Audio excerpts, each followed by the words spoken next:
Hey everyone, welcome back to the channel. In today's video, I'm going to show you how to turn off notifications for specific apps on your iPhone.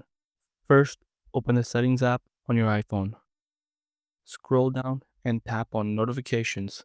This section controls all the app notification preferences. Now, you'll see a list of all your apps. Scroll through the list and tap on the app you want to manage. Let's say it's Instagram, for example.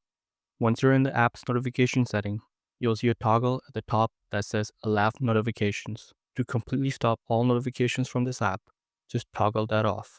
Now, this app won't show banners, sounds, lock screen alerts, or badges at all. If you don't want to turn off notifications entirely, you can customize them instead.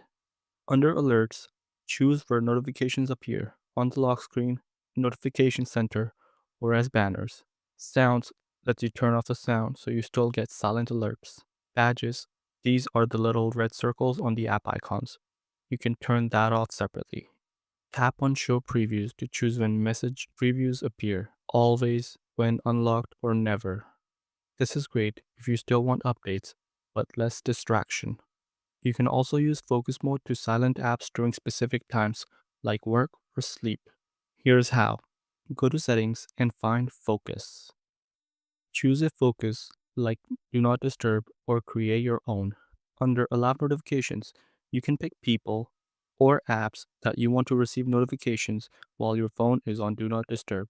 This is perfect for staying productive or sleeping undisturbed.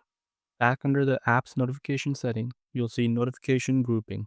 If you don't want your notifications stacking up individually, set to automatic or by app, or turn it off to keep things quiet.